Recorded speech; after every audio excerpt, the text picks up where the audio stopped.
అన్నారా? లోకేష్ వెళ్తున్నప్పుడు ఇబ్బంది పెట్టారని చెప్పి ఆ జిల్లా ఎస్పీ పేరు చెప్పి బట్టలు నీ తీస్తాను ఇది బనీన్ మీద నుంచో పెడతానని చెప్పారా? అట్లాగే పవన్ కళ్యాణ్ ఆంధ్రాకి వస్తుంటే రోడ్డు మీద ఆపారని చెప్పేసి రోడ్డు మీద పడుకున్నాడు కదా ఆయన.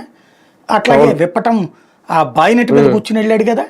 అదే సందర్భంలో వైజాగ్లో రేపు పొద్దున ప్రోగ్రాంకి ముందు రోజునే వెళ్ళి ర్యాలీ లాగా చేస్తుంటే అట్ట వద్దన్నందుకు గాను ఎస్పీ మీద ఆగ్రహం వ్యక్తం చేశారు కదా ఆయన. ఆ తర్వాత కూడా చెప్పాడు కదా ఇదంతా రాక్షసత్వం అని, దుర్మార్గం అన్నారు కదా అది ఎన్ని కూడా అప్రజాస్వామికం అన్నారు కదా అవి. అప్పుడు దండయాత్రని ఎందుకు రాయలేదు అవన్నీ?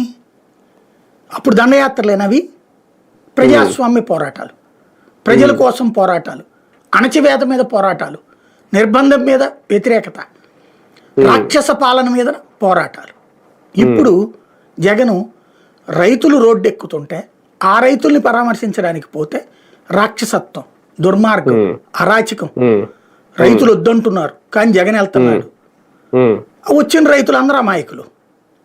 పొగాకు రైతు దగ్గరికి వెళ్ళిన దండయాత్రే, మిర్చి రైతు దగ్గరికి వెళ్ళిన దండయాత్రే, మామిడి రైతు దగ్గరికి వెళ్ళిన దండయాత్రే. దాంట్లో అది తొక్కాడు, ఇది నలిపాడు, అది కడిగాడు, ఇది తుడిచాడు, ఇవి వార్తలు, ఇవి సోషల్ మీడియాలో డిబేట్లు. ఏంటంటే మా ఇష్టం, మేము ఎలా చెప్తే అట్లా నువ్వు ఆలోచించరా. నువ్వు ఆలోచించకపోతే నువ్వు రాష్ట్రద్రోహివి, దేశద్రోహివి, లేదంటే కనుక సమాజానికి